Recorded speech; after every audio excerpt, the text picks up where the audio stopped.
तो आज हमारे बीच वीडियो कॉल के माध्यम से आने वाले हैं हमारे श्री अटल बिहारी वाजपेयी। आप सबको ये बात पता होना चाहिए कि हमारे भारत का नाम पावरफुल कंट्रियों की लिस्ट में आता है और इसके पीछे बहुत बड़ा हाथ श्री अटल बिहारी वाजपेयी का है। तो आज हम उनसे यही कहानी सुनने वाले हैं कि कैसे इंडिया एक न्यूक्लियर स्टेट बना। तो चलिए कॉल लगाया जाए श्री अटल बिहारी चचा जी को।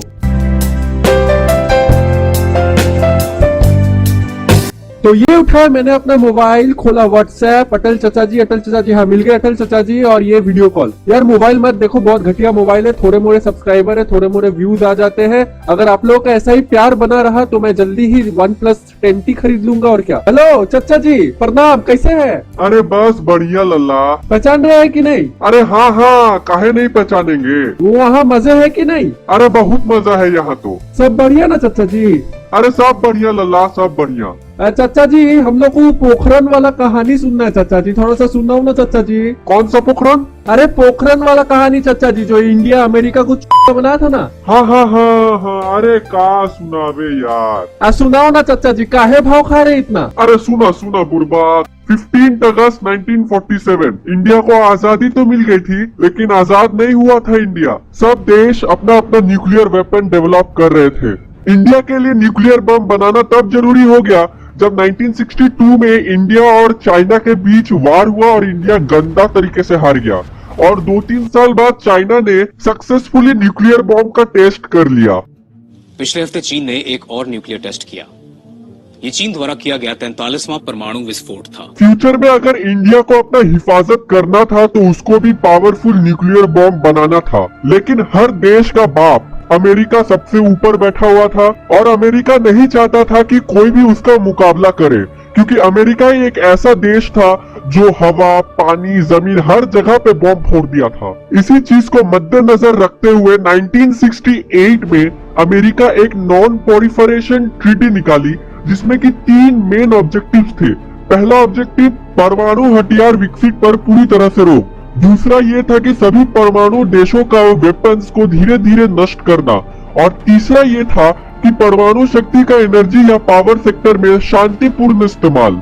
इस नॉन प्रोलिफरेशन ट्रीटी यानी कि NPT में करीब 80 कंट्रीज ने साइन किया, लेकिन इंडिया इसमें साइन नहीं किया, क्योंकि according to non proliferation treaty 1 जनवरी 1967 से पहले जो भी देश परमाणु बना लिया था या उसका टेस्ट कर लिया था, वही परमाणु देश माने जाएंगे।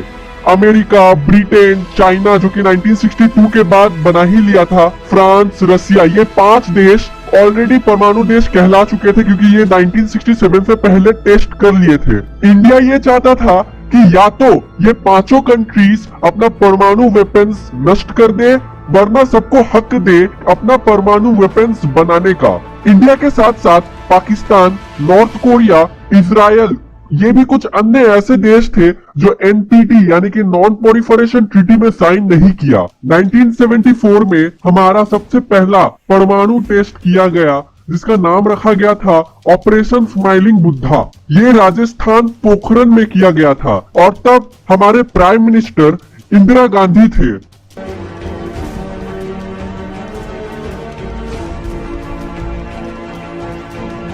इस टेस्ट को पोखरन 1 के नाम से भी जाना जाता है। इस पोखरन 1 टेस्ट के बाद इंडिया का नाम न्यूक्लियर पावर स्टेट में इंक्लूड तो हो गया, लेकिन दुनिया अभी भी इस बात को मानती नहीं थी, क्योंकि दुनिया के हिसाब से इंडिया बस एक कदम उठाया था न्यूक्लियर पावर की तरफ। दुनिया को भरोसा दिलाने के लिए इंडिया को और भी ऐसे टेस्ट करने जरूरी थे। और इस पोखरन 1 टेस्ट के बाद अमेरिका तो पागल हो गया। अमेरिका एक नॉन प्रोलिफरेशन एक्ट पास किया 1978 में, जिसके तहत अमेरिका सारे रॉ मटेरियल्स और एयर सप्लाई करना बंद कर देंगे उन देशों को जो NPT के साइन मेंबर्स नहीं थे। मैंने तो पहले ही बताया था कि इंडिया NPT का साइन मेंबर था नहीं, लेकिन फिर भी अमेरिका तैयार था इंडिया को न्यूक्लियर फुल सप्लाई करने के लिए। लेकिन एक कंडीशन रख दी गई थी कि इंडिया को अपना रिएक्टर्स का समय समय से जांच करवाना पड़ेगा IAEA से, मतलब कि इंटरनेशनल एटॉमिक एनर्जी एजेंसी से,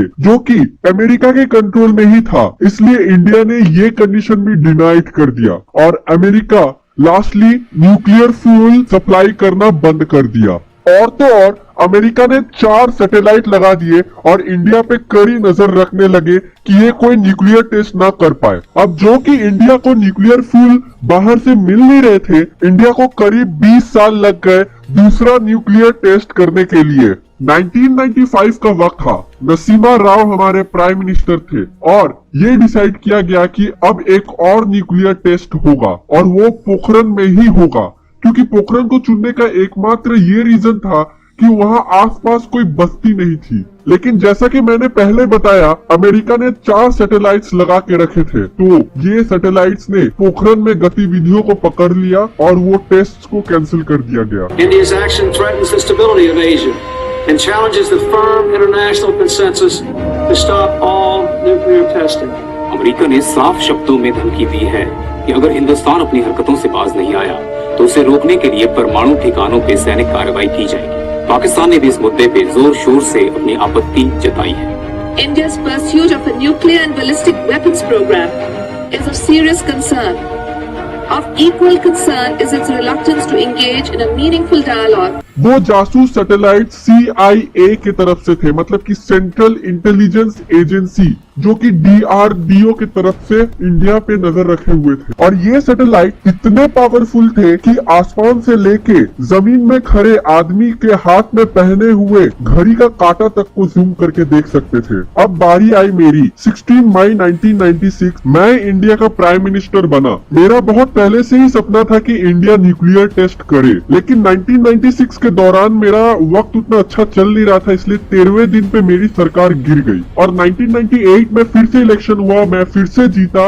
ईश्वर की शपथ लेता हूँ कि जो विषय संघ के प्रधानमंत्री के रूप में मेरे विचार के लिए लाया जाएगा अथवा मुझे ज्ञात होगा, उसे किसी व्यक्ति या व्यक्तियों को वाजपेयी सरकार के मजबूत मंत्रिमंडल को देखते हुए देश में चल रही पिछले 3 साल की राजनीतिक अस्थिरता का भी समाधान सबको नजर आने लगा है। और मैं जब सेकेंड बार प्राइम मिनिस्टर बना तब 20 मार्च 1998 में मैंने एक मीटिंग बुलाई APJ अब्दुल कलाम के साथ, और भी बहुत सारे साइंटिस्ट वहाँ पे प्रेजेंट थे, और मैंने 11 अप्रैल 1998 में APJ अब्दुल कलाम को परमिशन दे दिया न्यूक्लियर टेस्ट करने के लिए। लेकिन बहुत ही चालाकी से, क्योंकि CIA सैटेलाइट से बच के करना था हमें ये टेस्ट। हम इस टेस्ट को बहुत ही खुफिया रखे। हम इस मिशन के रिलेटेड हर बात कोड वर्ड में करते थे, जैसे कि व्हाइट हाउस, ताजमहल, और साइंटिस्ट्स अपने असल नाम भी छुपा लिए थे। और मिशन के रेंज में साइंटिस्ट्स को आर्मी के ड्रेस में ही ले जाया जाता था, ताकि सैटेलाइट को ये लगे कि इंडियन आर्मी अपना ड्यूटी दे रहे हैं। यहाँ तक कि बॉम्ब्स को बेंगलोर से टेस्टिंग साइट में लाने के लिए 4 ऐसे ही ऑर्डिनरी ट्रक में लाया गया। इस शहर की भोली भाली जनता को पता नहीं कि उनके बीचों बीच क्या गुजर रहा है। अगर ये एक्सप्लोड हुआ तो ये पूरा शहर अंडरग्राउंड हो जाएगा। क्या बात कर रहे हो sir? In minutes, officer. It'll happen in minutes. Made in India. और इस ऑपरेशन का नाम रखा गया ऑपरेशन शक्ति। और इसी तरह इंडिया ने अमेरिका के सैटेलाइट्स को चकमा देकर 11 मई 1998 से 13 मई 1998 तक 5 न्यूक्लियर टेस्ट किए। Zero time.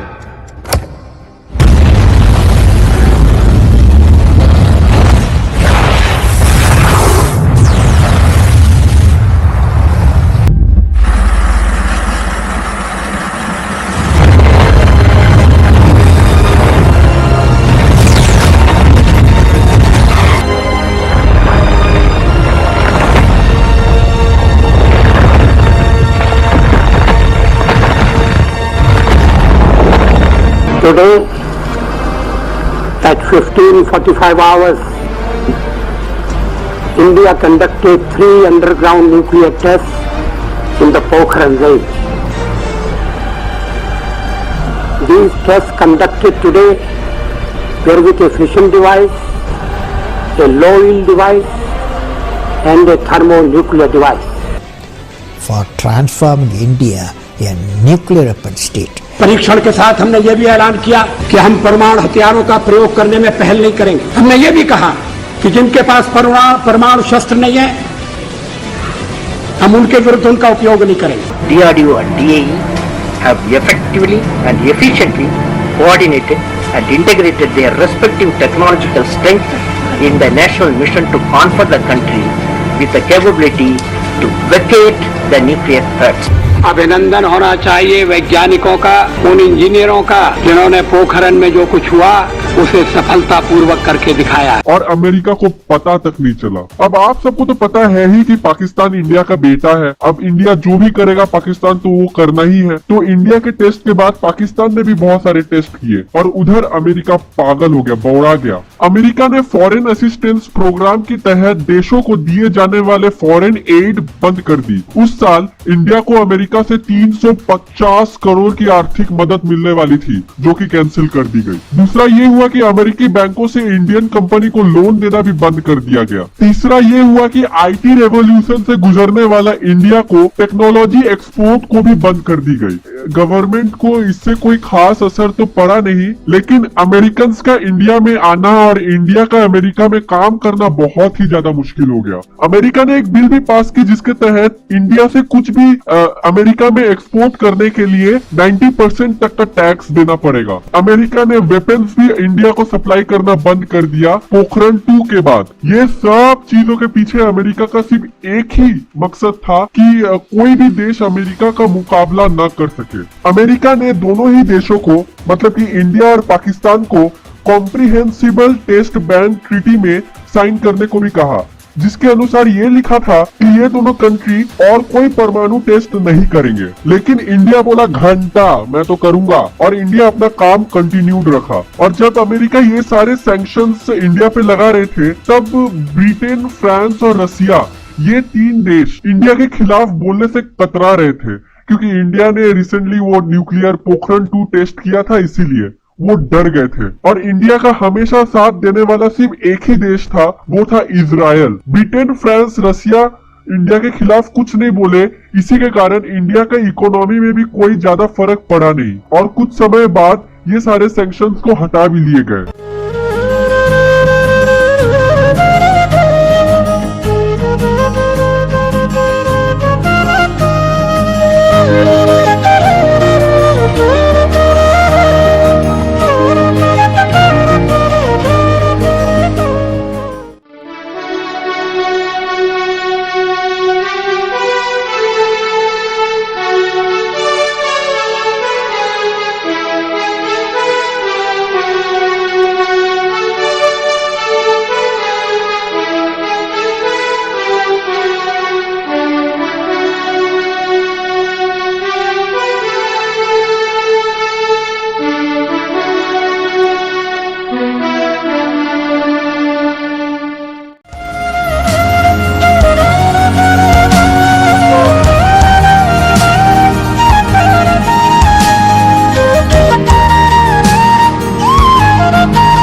तुझ पे कोई गम की आँच आने नहीं दूं, तुझ पे कोई गम की आँच आने नहीं दूं। कुर्बान मेरी जान तुझ पे शाद रहे तू, कुर्बान मेरी जान तुझ पे शाद रहे तू।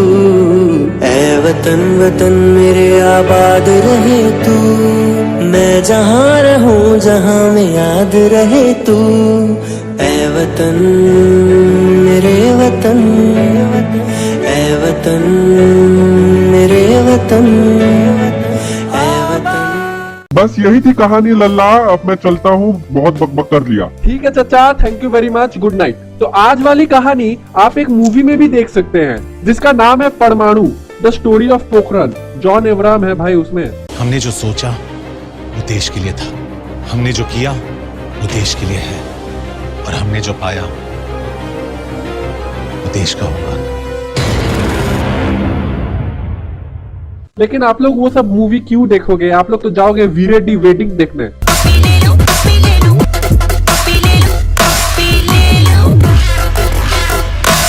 और फिर आके बॉलीवुड को बदनाम करोगे कि यार बॉलीवुड अच्छा मूवी नहीं निकालता। वीडियो में कुछ भी अच्छा लगे तो like, share, comment, subscribe, bell का आइकन प्रेस सब कुछ कर ले। मतलब कुछ भी अच्छा लगे तो ये 5 चीज हो जाना चाहिए।